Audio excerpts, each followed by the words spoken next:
Hi, Journeyers. I'm Tony Carnes, and this is A Journey Through NYC Religions Television. I was walking past a mosque in Elmhurst, Queens the other day, and it suddenly came to me. New York City is the missionary capital of the world. The mosque itself has a missionary training school, sending out what they call messengers to places around the world. Some of the messengers are sent down the streets of New York City, and one of their converts is a native-born American who has become head of their school.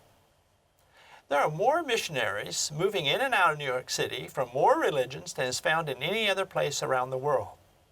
There are Buddhist missionaries from Singapore with their 4 spiritual laws. India's Prime Minister recently came to the city to join a mass gathering for Yoga Day at the United Nations. And who hasn't heard from the ubiquitous door knockers of the Jehovah's Witnesses? And these people are savvy about the city. They study it carefully, like scribes writing a Torah scroll. So I thought we should have one of these experts on us to come and talk. Welcome to the program, Chris Clayman. Thank you, Tony Carnes. Well, tell us a little about yourself and how did you end up in New York? Like a lot of people in New York, it was a long journey here. I grew up in the Austin, Texas area, somehow led me to Cambridge University in England, where I met Japanese friends, both of which would go to church with me and Bible studies and prayer meetings. And we kind of got to the end of the year and they seemed like they really wanted to go further in their exploration of the Christian faith. And both of them said, but we can't do it because we have never met a Christian where we're from. I said, wow, I don't know much about being a missionary in another country or something like that, but I know I can go be the one Christian someone knows, which eventually led me to Mali, West Africa. I was medically evacuated twice, and that was how I ended up coming to New York because of the Malian West African population. You came to New York to rest and recuperate. Exactly. Who comes to New York to rest and recuperate? Well, not Chris Clayman, because he got on the ball and started discovering there are Malians here in New York, and there are a lot of other Africans. So he started thinking, what can I do? And what did you do? A lot of different things. So one of the first things was I had met a Christian from actually a Muslim background, which, in some ethnic groups in West Africa, that's hardly ever heard of. And a particular ethnic group I used to live among, we didn't know of any Christians. And the first one we met in the world was in Harlem. And so we started hanging out with him a lot and realizing he had this newfound status even back in Africa. He was kind of the shame of society for leaving Islam. But now he was kind of the honor of society because he was their representative in America. They would call him basically a big daddy, is how you would translate it. Yeah. And so I ended up going back and forth to Africa, into his village and other homes of friends we'd meet in New York. Also studied the ethnic groups of the metropolitan area just so that we understood the status of people's faiths and religions and languages they were using, and ended up writing a book called Ethnicity, the Nations, Tongues, and Faiths of Metropolitan New York. It's a very good book, and I should add that it really started with a journey through NYC religion. There you go, before it existed. Before it existed. Yeah. We were I was trying to figure out what were we doing. Uh-huh. And we went down to the Lower East Side. Yeah. And I asked you to write something up, but that we'd visited some places. It's probably horrible. It was not too good because I didn't know what to ask for. Uh-huh. I asked for the stupid things to be written up, and it didn't work very well. And so I started thinking, well, wait, I got to figure this out. This is not working. And because I knew that you could write something good, so I knew it came from me not knowing what we're doing. And so I started developing a journey through NYC religion. Mm-hmm. This is like 2009 or so. Mm-hmm. And you started developing some new organizations. You started writing a book, which is called Ethnicity, right? Mm-hmm. Ethnicity is NY, ETHNY. That's city. right. Yeah. It's a very good book to get. It's about those groups that a lot of the groups, the smaller groups, often the groups that have a few Christians in them. And it's about groups here in the city. It tells who they are, what their religions are, what are the main religious Why sites. they come here, where do they live, what Yeah, their it's lives really are a like. fascinating book just to And flip all through. photos, all color photos. Yeah, all color photos. Yeah. And your co-writer was somebody I had taught in college. So, so there was this right away. So y'all went on. I didn't know what you were doing. You know, you went off and doing your thing, and all of a sudden it kept a book, and then you founded a organization too. Yeah. So basically, Christian denominations in the United States or other entities, if they want to go and kind of do things to share the Bible or help humanitarian in other countries, they expect to do that with different types of people overseas. But here, they would really seek to start churches among people who look like them and talk like them. And we realize the world is different now. It's really from everywhere and to everywhere. I have met Thai Christians from Thailand, a place where there aren't many Christians, who have actually sent church planters to New York to reach white New Yorkers. And so that reality means that we need to have a different type of organization to meet the new realities of this world. And so we started Global Gates with that end in mind. Now, you've been here for how many years? 17 years. 17 years. And you describe New York as like a wash machine of identities. It mixes them all up and it creates people with complex identities. Just like you're saying, they're from Thailand, they're a Christian, they're come here to New York, to America. What kind of identity do they have? And you say, well, they're either complex or they're hybrid identities. What do you mean by that? Yeah, basically in the city, because there are so many different understandings of ethnic groups and race and socioeconomic challenges, people are just wanting to survive. And it's kind of like having a different ID card for different things. Yeah. They might pull out a different ID card depending on who they're talking to and how that might benefit them. And so, hey, if I get some extra money, if I claim that I'm this, then sure, I'll be that because I'll get some, money to go to college. Or, hey, I'm talking to this person and maybe other people see us as the same, but we all know that we're different, like maybe Caribbean people in an African-American neighborhood, and maybe they're seen as Black American by others, and there's certainly some things that they connect with, but if they're together, they obviously see themselves as different. I'm Caribbean, or Caribbean people together will say, I'm Trini, I'm Jamaican, they'll kind of get down to a further kind of, there's layers of identity depending on how you're talking to. And sometimes that identity is not ethnic group or nationality. It can be, their economic, their profession, their hobbies. So many different identities are kind of coming into the city and who they relate to. And sometimes they're almost having, in many ways, like 2 or 3 different lives. I've known people who put on the hijab, when they're in their home, and then they go to work and they're taking it off, but then they cross a certain street and it kind of comes back on. Now, there's so much we can unpack here. One is the challenge that you are making to sort of traditional mission ideas, that is, and anthropological ideas, that everybody has one unitary identity. One language, one identity.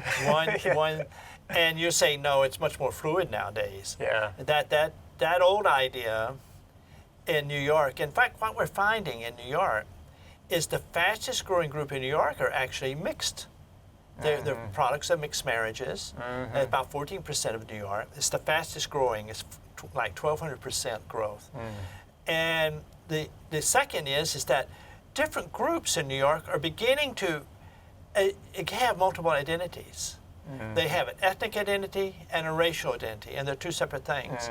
Or they have where they live identity, or it's very fluid. So that has you're challenging a old way of thinking, because right on the ground it is changing. And the census just came out, the last census came out, and we're going to find out some more data in July, that it's continuing this trend.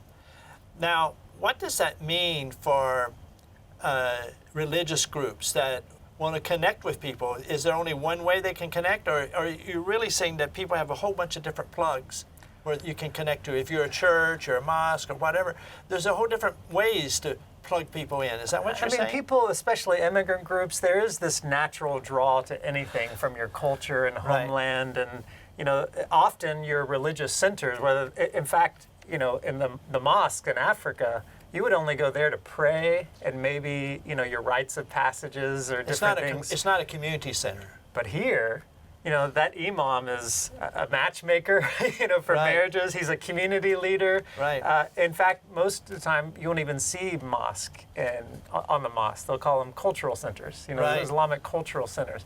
So religion and an ethnic group still has a huge part of who people are. But then whatever draws them, whether that was, the arts or professions or whatever it is, they're meeting people from so many different backgrounds. And so whereas overseas, maybe what people were doing would kind of spread through a homogeneous, ethnic group, and Yeah. it wouldn't really go beyond those boundaries much. Here, those boundaries are a lot more porous and almost like Venn diagrams where they're overlapping. And yeah, I have this, but I'm also this and this and this. And so they're meeting people and have all sorts of groups they're identifying with, which means that information is spreading from group to group. And that's why you have such great fusion in our cities. Well, that's why you have a Buddhist from Singapore took a Christian idea, 4 spiritual laws from an evangelistic group, Yeah. and they have the 4 laws of Buddha. Yeah, they And learn their from the book looks the Christians, same. and now they're reaching Buddha. Yeah, the books look the same. Yeah.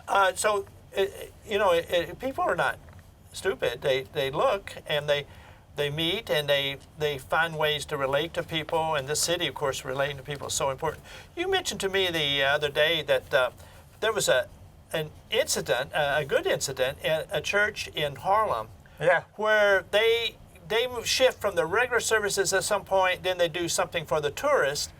And what happened there? Yeah. 'Cause this shows exactly what you're talking about. Oh, yeah, the craziness of the city these days and how even just missions has changed so much, like from the West to the rest is what it's they the would rest say. to the It's West. the rest of the West now. And in fact, there have been even articles in New York Times, I remember their magazine, of Africans that were really pumping religious fervor back into the city with their evangelism. But in this particular West African church this past Sunday, there are around 50 tourists that showed up in the service. I think because This is this is about 400 people, the church? What's it size somewhere now? around there. So it's a pretty good group that Right. is very noticeable. And I think in their tourist guides, their European tourist guides, they list some African American churches that they can go listen to gospel music and kind of float in and out. Right. But this particular French-speaking African church has a mother church that's an African American church that's probably in the guidebooks, and so they show up expecting African American gospel music, and they get wild West African, French and Moray and different languages. Well, instead of just turning them away, they say, "Come on in," and they have got to where they said they do this every Sunday. They will greet the tourists, find out where they're from, and this past there was a big group from France, a big group from Spain. And then they would share like a several-minute gospel presentation, as they would call it, in French, which is normal. It's a French-speaking congregation, the lingua franca of these West African countries. But then a guy came out, he was playing the bass or something. He put down his bass and he came up and he started speaking Spanish, which is not native, French isn't either, but I don't know many, West Africans that speak Spanish. It's a pretty small number. It turns out that he learned how to speak Spanish in New York City through Mexican coworkers and shared this very fluid presentation in Spanish of a gospel message and said, "Do any of you want to basically give your lives to Christ?" And apparently 2 Spanish guys raised their hands. This is not the first time this has happened. And then they go and they follow up with them and try to connect them with some people back home at church. Now, these Spanish guys, what did they say happened? We know how I they wasn't there described to see it, but I can tell an experience another time. They said there was a Swiss person who apparently did the same thing. Yeah. And he was so, I don't know if it was just enraptured by the lively worship that these African people had in their community. So many people do not have community, and I'm finding that churches these days, there's so much content online and everywhere else that church the ones that are attracting the most people, it's because of their community. You know, people are longing for community. And maybe it's something about this community that he's never seen that much warmth and love between people, and wanted to know the reasons behind that. And he actually was begging them to get baptized that day. And they're like, well, I don't know if we can do that. So in some ways, you use this phrase, giving your life to Christ, Yeah. which I'd like you to explain a little bit. But for him, it really meant I'm joining a community where I feel there's something really different going on there. Well, and then they would explain what that was. And what then does it mean? Why does this phrase, give your life to giving Christ? life to Christ. So basically, as they would probably have explained it to him, is that before there is good news, there's bad news. And of course, the word gospel is good news. Right. And the bad news is that we've been separated from God because we've kind of gone our own ways. We haven't followed the will of God. We've tried to just kind of serve ourselves or be successful or whatever it might be. And there are different ways of being lost. You know, we can, even the world around us would define as sin, and, you know, everything else is destructive. But also our own pride and just seeking to live for ourselves. And the message of the Bible would say, you know, sin is these things where we're not following the will of God. It separates us from Him. But you can't really get back to God in your own way. And so the message of the Bible is that God has provided a way to be reconciled to Himself, and that's through the perfect life and really the sacrificial death and resurrection of Jesus.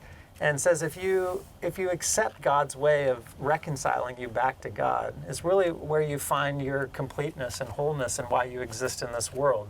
So it's not even so much inviting Jesus into your life as giving your life to a grand story. I even wrote a book called Super Plan, and it came from one of our missionaries here in the city, from a Muslim background, from a very area in the world you'd never expect that to take place. How did he tell this story? Who? The guy that you write about in Superplan, which I've read. But Yeah, for him, he said, you know, I should have died, you know, because people wanted to kill me because I became a Christian. But God had super plan. And he says, I shouldn't have gotten married because of arranged marriages, and the Muslims didn't trust me because I'm a Christian, and the Christian background people didn't trust me because they had their impression of Muslims. But I meet this Muslim lady, and several years later, she becomes a Christian, and we get married. You see, God has super plan. And so he would describe it as, really, we're to lay down our own lives to live for a larger story, what he called a super plan. And really, our identity is found in our Creator and what He thinks of us. and well, where we fit in that plan, and and how all we that's can unique for contribute each to- person. I found that really interesting how he translated it from his Muslim African background. He's Bangladeshi. Yeah. Oh, he was Bangladeshi. Okay, and that it made a lot of sense in his whole life how that it told together, particularly a lot of immigrant lives about, you know, you always have plans coming here and they don't work out, Yeah. and then you try to, you know, replan. And it's that even in the suffering, even in the pain and the hard things, one of the things that's helping certainly immigrant Christians, but I think a lot of people from different religions, is they see that there's some greater purpose behind it. And so that's always something that I hear from some of my friends from different countries that are Christians. They'll say, oh, I'm in the wind. You know, God takes me where He wants me to go. Or it's okay if this is a momentary point of suffering or conflict. God is teaching me something through it, and it's part of a super plan. And that's something I commonly hear. So they've actually developed a vocabulary, a language, to talk about their life and faith. You know, we had somebody on the program, our last program, on how do you raise children to keep the faith. She's a sociologist from City University, John Jay School of Criminal Justice. And one thing she discovered is that kids basically need a language of faith. And that if parents don't spend enough time with them talking about faith, in fact, they found ideally it was once a day, that the parents can't talk about faith in their everyday life, and neither can the kids, and so it's so disconnected, they can't sort of live it out and can't connect to other people because it's not, they don't have a way to talk about it in everyday life. So what struck me with that book, Superplan, and some of your other stories that you've told me over the time, is that people have to learn a language of faith, and really has to be a language, if they're going to talk to people, it's got to be a natural language to the linguistic group they're talking to. Yeah. Some people come from overseas to get away from their culture. A lot of women. Some people come to say, I won't, to put that behind you, and maybe they're rejected, so they can't, they're just cut off. So they lose their original language.